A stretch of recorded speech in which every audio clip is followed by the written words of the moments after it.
itu diundang acara di Malang Selatan, itu saya ketemu dengan para kiai, di antaranya Kiai Umar Ahmad, Kiai Faruk, terus ada Kiai Imam Qurtubi dan Kiai Imam Ghazali. Nah, beliau itu bercerita kepada saya tentang masalah Bondan Kejawen itu yang namanya Soleh Z. Nah, ternyata menurut informasi para kiai itu, Bondan Kejawen itu berubah karena mendapatkan sumbangan dibuatkan madrasah atau pesantren. Nah, kemudian Nora Mamas itu mengklarifikasi ke saya dengar info-info begini, Gus, gimana? Iya, saya juga dengar juga, gitu loh. Dari para kiai, kan begitu. Nah, kemudian dia menuduh saya, katanya memfitnah dia, mengadu domba dia dengan Kiai Imam Qurtubi. Letak saya itu memfitnah dan mengadu domba itu mana? Wong Lora Mamas mengklarifikasi, saya juga mengklarifikasi ke Lora Mamas kebenaran daripada berita itu. Kan begitu. Kalau marah suruh telepon saya, gitu loh. Mangko wah. Mohon pegelen soro hapus boy medsos gitu. Maksud aku kan gini toh Gus, dia kan sudah dipanggil kiai lah. Mohon pegelen rotedung Gus. Kalaupun nggak sepakat maupun itu kan bikinlah piti sanggah dengan narasi maupun dengan piti kan gitu toh. Iya. Terus kayak kakung aja, kalau marah itu kayak kakung aja. Ya sekarang gini loh, Pak Kakung, sampean kan tahu kan orang lama. Saya itu difitnah bagaimana? Difitnah menggelapkan uangnya PWI, difitnah dengan perempuan, macam-macam kan. Pernah nggak saya marahin? Ya, paham.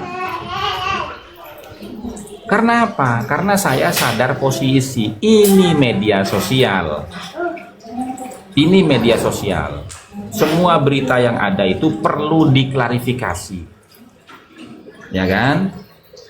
Nah, kemudian ini media sosial, posisi kita dengan mereka, antara pendukung Kiai Imad dengan pendukungnya Ba'alawi itu sedang bermusuhan. Jadi wajar kalau pihaknya Ba'alawi mencaci maki saya, menghina saya, itu wajar.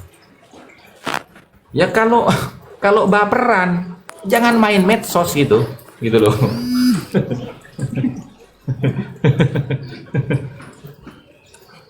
Kalau baperan suruh tidur, nanti jalan-jalan naik kambing. Mikrot.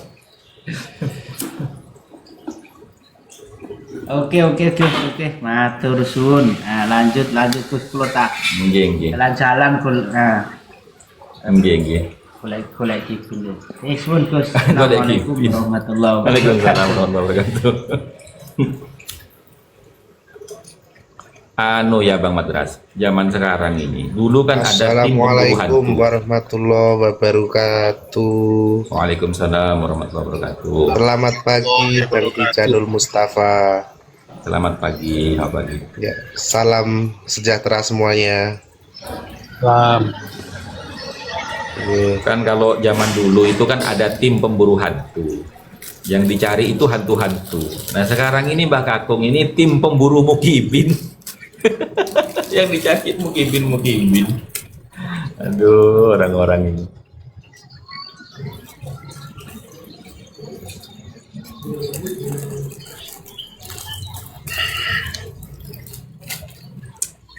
Monggo Bang Andrea, silakan Bang Andrea. Ya, Apa yang mau perkenalkan dinarasikan, Bang saya Andrea? dari Jogja, Bang. Oh iya. Ya, saat ini hiruk pikuk antara perselisihan Kiai Imad dan Ba'alawi ya, kaum tobel itu. Yang bisa dikatakan, mohon maaf, orang yang sudah di atas normal, pemikirannya di abnormal gitu loh. Yang menurut saya jauh dari kata realistis dan logika, logik simple, logiknya itu nggak ada. Iya. Sedangkan saya mencintai Islam itu karena simple logik. Kita sistem ketuhanan kita itu tidak ribet dan lebih cenderung simple logic. Jadi saya mencintai Islam. Mohon maaf, saya agak bercerita panjang lebar karena ini yang pengalaman spiritual yang saya dapat. Saya mencintai Islam itu dikarenakan saya sangat kagum dengan sistematis ketuhanan yang sangat simple, logik dan berakal. Itu dulu poinnya. Tapi semakin lama saya mengenal Islam, saya mengenal agama, banyak bermunculan keanehan-keanehan dalam beragama. Contoh seperti gampangannya dongeng kurofat yang sering saya dengar berseliweran di YouTube, di medsos semua, dari semua media sosial. Dan ini membuat saya, kok ada di agama yang seindah ini yang mengajarkan kita untuk berlogika simpel, untuk kita berkonsep ketuhanan. Kok ada manusia yang membawa kita untuk mengajarkan kita untuk kita lebih ke barang yang tidak berakal dan tidak logik. Dan contohnya sendiri di Jogja itu yang paling saya, mohon maaf, agak gedeg juga gitu. Misal kita ada namanya ngalap berkah atau apa ya, kedatang ke seorang habib atau tokoh spiritual dari klan sebelah itu.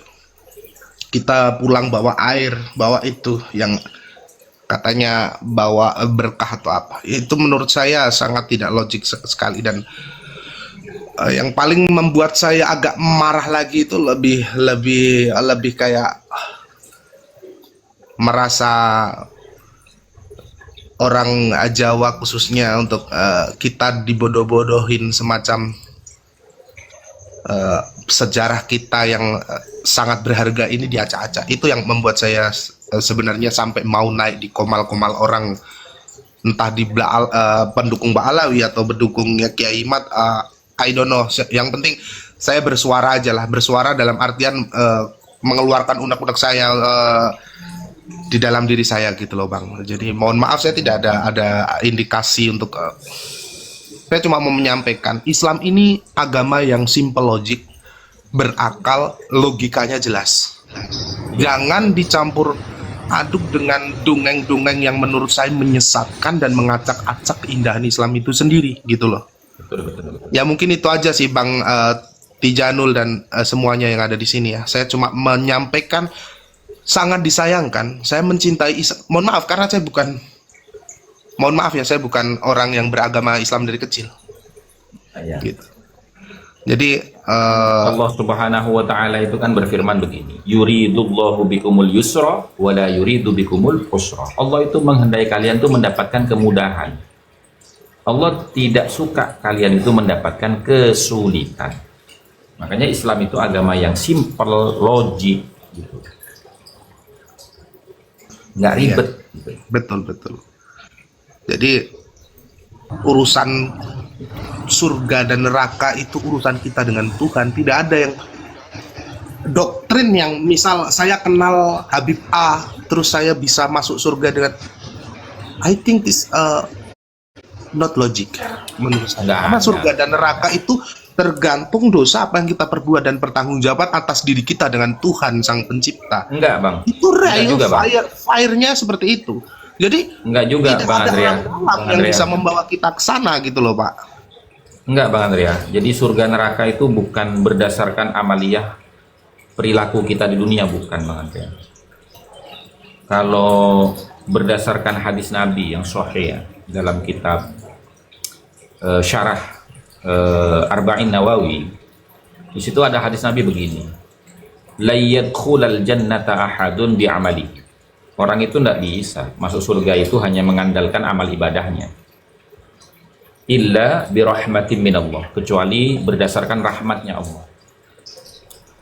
Kemudian sahabat itu bertanya, wala anta ya Rasulullah, tidak juga engkau ya Rasulullah, wala ana, tidak juga dengan saya. Walakin, kata Nabi itu, ayyataghammadani Allahu birahmatihi. Akan tetapi Allah itu telah mencurah limpahkan rahmatnya kepadaku. Nah lalu kalau begitu, apa fungsinya kita beribadah? Apa fungsinya kita ini mentaati perintah Allah dan menjauhi larangannya? Bersyukur. Tujuannya itu adalah bersyukur. Bukan untuk mengharapkan surga dan takut neraka, bukan. Tapi bersyukur kepada Allah. Karena kita ini diciptakan oleh Allah menjadi bagian dari keturunan Bani Adam, yaitu manusia. Terima kasih yang Kemudian dulu sama turun. ya monggo. Oke. Monggo Bang Madras. Dan kemudian kita ini dijadikan bagian dari umatnya Kanjeng Nabi Muhammad SAW.